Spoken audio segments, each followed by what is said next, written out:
Fáilte week Aistriú. Guys, you're very welcome. If you've never seen Aistriú before, head back to one of the earlier episodes, maybe to get a better idea of how the format works. But from now on, with these Aistriús, I'm just going to go straight in, give you the sentences. So for those of you, most of you who have seen this before, here are the 6 sentences this week. We have when do they read, and I want this one in the habitual, please. So obviously, just to make that clear, and these are kind of ordered 1 to 6 in terms of easiest to most difficult. You can't put the verb to read in the habitual, so just the normal way of communicating the habitual in Irish.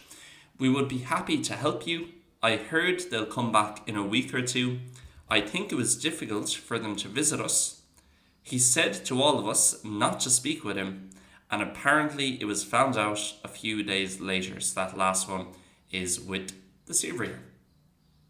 Okay, some tricky ones there, but I like the ones today. I think there's a lot of good concepts and kind of important stuff that's going to come up. So take your time with them, however long it takes, and when you're ready, here is the breakdown.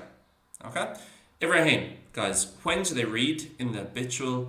Cahan a bhíonn siad ag léamh. Cahan a bhíonn siad ag léamh. So this goes back, kind of one of the topic breakdowns I did maybe about a month or 2 ago now, looking at asking questions.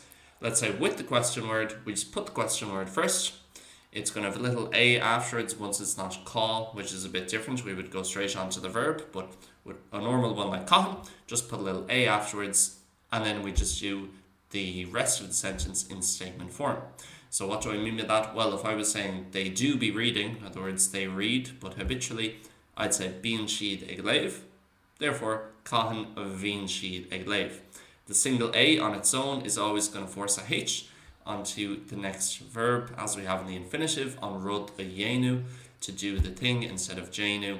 And same here, you'll get it all the time. So in other words, question word, a, and then the verb with a h, cahan a bhíonn siad ag léamh. I'll try to bring up random points that are relative here.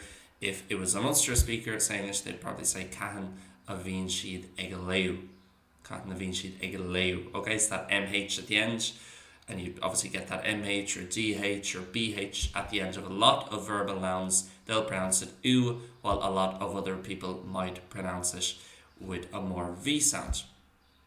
Okay, even though we would be happy to help you, bheadh muid sásta carr leat would be the way I'd say it.